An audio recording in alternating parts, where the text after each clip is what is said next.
Welcome to Xiao Zhan universe where you can find all the K-drama updates.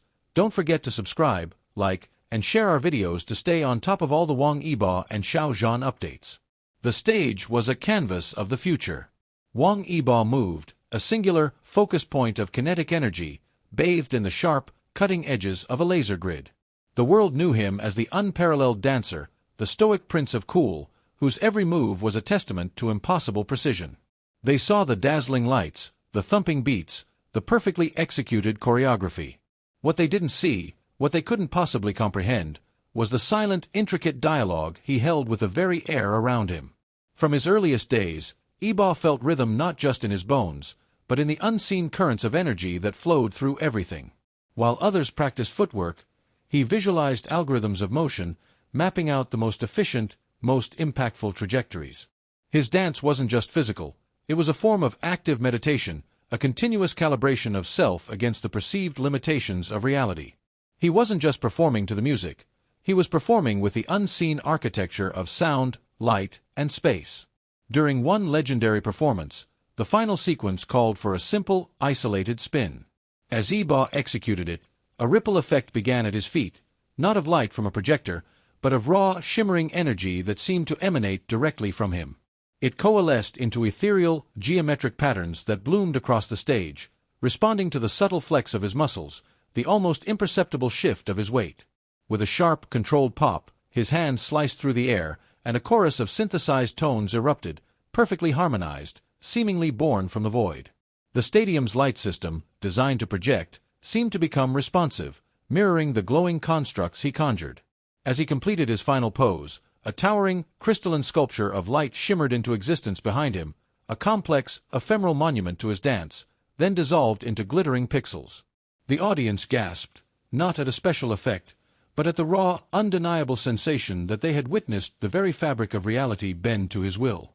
It was synaptic choreography, a mind-blowing fusion of human precision and technological resonance, making him the architect of the stage, the master of its unseen data. He wasn't just a performer. He was a living, breathing interface, shaping the future of Cpop one impossible movement at a time. Thousands of miles away, in a theater filled not with laser grids but with the warm glow of spotlights, Xiao Zhan stood at the microphone, his eyes closed, his voice a raw, vulnerable bomb. The world knew him as the compassionate actor, the golden-voiced singer, whose every note resonated with profound sincerity. They saw the tear-streaked faces in the crowd, the collective sighs, the passionate outpouring of love.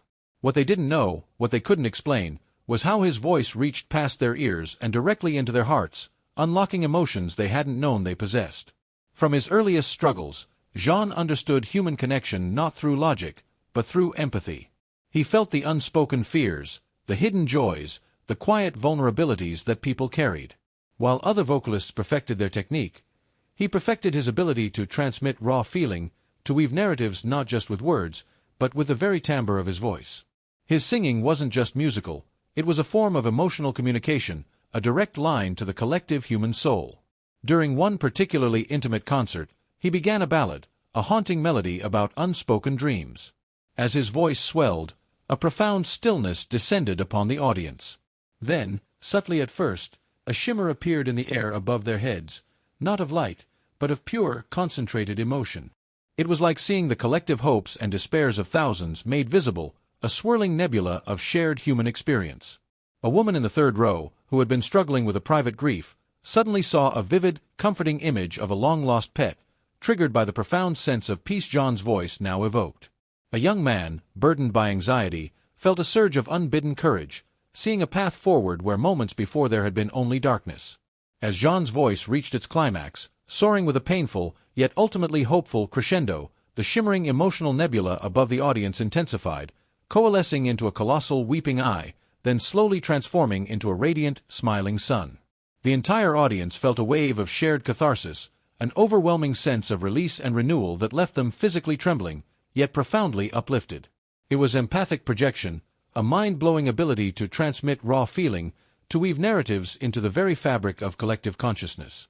He wasn't just a singer, he was a conduit, a bard of the human heart, transforming Cpop into an experience of shared emotional alchemy. They were the Yin and Yang of Cpop, two forces shaping the industry from opposite ends of the spectrum. Wong Eba, the architect, built worlds with precision, his art a testament to controlled power and the limitless potential of technology. His performances were stark, dazzling spectacles of light and data, leaving audiences breathless with awe at the impossible feats he could make reality. His fans revered him as a visionary, a pioneer who pushed the boundaries of what a performance could be. Xiao Zhan, the bard, filled those worlds with soul, his art a testament to raw vulnerability and the boundless depth of human emotion. His concerts were immersive journeys into the collective psyche, leaving audiences profoundly moved, sometimes in tears, sometimes in joyous rapture, always feeling truly seen. His fans adored him as a healer, a storyteller who connected them to their deepest selves. One a cold, brilliant star, the other a warm, comforting moon. Eba's stage was a futuristic landscape, precisely designed, mathematically beautiful. Jean's stage was a vast, open heart, messy, unpredictable, and infinitely human. They were each superstars in their own right, their solo careers a testament to their unique, mind-blowing gifts. The industry tried to categorize them, to pit them against each other, but the truth was, they were two halves of an equation, defining the very extremes of artistic expression. Their individual paths, so different, had carved out two distinct, undeniable futures for Cpop, a future where both precision and emotion reigned supreme, waiting for the day their separate orbits would finally, impossibly, converge. The world knew them as the twin pillars of Cpop, two separate suns orbiting a single stage. Wong Eba, the cold star, radiated with a brilliant, technological light. Xiao Zhan, the warm moon, shone with a soft, empathetic glow. Their solo careers were at a zenith, each pushing the boundaries of what a performance could be, yet each operating in a universe entirely of his own making.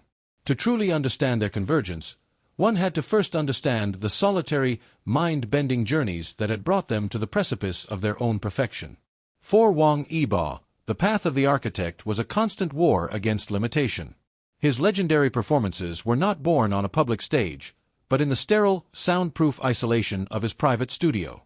The synaptic loom, the intricate web of sensors and holographic projectors, was both his greatest tool and his most relentless opponent.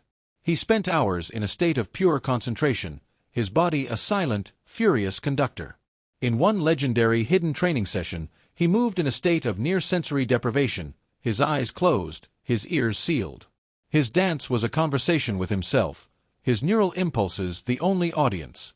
As he executed a series of impossibly precise spins, the loom translated his internal data into a breathtaking visualization, a spiraling helix of light that spun at 1,000 revolutions per second, a perfect, crystalline representation of his kinetic energy. His hand reached out, and with a subtle unconscious mental command, the helix split into 2, then 4, then 8, filling the void with a galaxy of his own creation. This was pure choreography, a mind-blowing display of a man's mind bending the rules of the physical and digital world, a performance so perfect it felt almost inhuman. The challenge was not to dance well, but to dance without error, to create a flawless logical world where every gesture had a pre-calculated, beautiful consequence. He was a master of his domain, but as he stood in the silence of his created galaxy, he felt a strange, cold emptiness. His creations were perfect, but they lacked a heartbeat. The breaking point came during a showcase of his most advanced work. He performed a duet with a holographic projection of his own shadow, a figure that moved with an impossible, algorithmic grace. The spectacle was flawless. The audience was left speechless, awed by the sheer technical brilliance. But backstage, Eba felt a profound disconnect. The performance had been a marvel of control, a testament to his mastery. But it had left him feeling isolated, a brilliant piece of machinery admired for its efficiency, but not loved for its soul. He had chased perfection and found it, but in the process, he had created a world so perfect, so logical, that it left no room for the messy, unpredictable, and ultimately human element he craved. He had become the ultimate yang, a force of pure, unwavering light, and in doing so, he had forgotten the necessity of shadow. Xiao Zhan's journey was the mirror opposite, a descent into the warm, chaotic depths of human feeling. The path of the bard was not one of control, but of surrender. His legendary concerts were not just musical events, but shared emotional voyages. His power, his empathic projection, was a double-edged sword that cut both ways. He gave his emotion freely, a torrent of raw, unfiltered feeling that washed over his audiences, healing and inspiring them. But in doing so, he absorbed theirs in return, a powerful, sometimes overwhelming feedback loop that left him utterly drained. The cost of this was revealed in a series of grueling shows, one after another, where he was a constant, emotional conduit. One night, after a concert that had left the audience in a state of euphoric, collective catharsis, Jean was alone backstage. His body, usually so resilient, was trembling uncontrollably. His mind was a maelstrom of foreign emotions, a stranger's fleeting grief, a young woman's burning anxiety, a couple's profound sense of peace. He had given his all, and in return, he had absorbed their all. He felt not a sense of accomplishment, but of being hollowed out, a vessel filled with the ghosts of other people's feelings. The empathic projection was a beautiful gift, but it was also a terrifying burden, a constant reminder that he was never truly alone, even in his quietest moments. The breakthrough, his own moment of transformative insight, came not from tech, but from a quiet, internal realization. During a particularly emotional scene for a drama, he wasn't just projecting emotion, he was crafting a story. He learned to become not a simple conduit, but a narrator, a guide. He didn't just feel the chaos, he learned to give it form. He began to use his voice not to simply evoke raw emotion, but to build a narrative of hope out of it, to lead the audience not into their own despair, but to a place of understanding and resolution. In a particularly moving song, his voice didn't just swell with sadness. It wove a story of a single, fragile star emerging from the darkness, a symbol of resilience that resonated with the audience not just as a feeling, but as a narrative they could hold on to. This was his emotional architecture, a mind-blowing ability to find order in the most beautiful and terrifying chaos, to not just broadcast feeling but to build with it, giving his art a new level of depth and meaning. He was learning to be the architect of the human soul. The final image of that era, the final flicker before their worlds truly collided, was of two men in two very different solitudes. Eba, standing in his quiet, technologically perfect studio, gazing at the holographic remains of his flawless creation, a question in his eyes. He had mastered the external world, but had he forgotten the internal? Jean, sitting alone in a darkened hotel room, feeling the faint, lingering emotional residue of 1,000 strangers, finally learning to find the still, quiet core of his own being within the noise. He had mastered the internal world, but could he ever truly manifest it in a way that didn't consume him? They were both at the pinnacle of their separate paths, each a marvel in his own right, yet each sensing a missing piece, a complementary force, a final, impossible connection that their singular, mind-bending journeys had been preparing them for all along. Stay tuned to Eba Jean Universe for updates, exclusive breakdowns, and emotional reactions as the story unfolds. Don't forget to like, comment, and subscribe, because this miracle might just be real.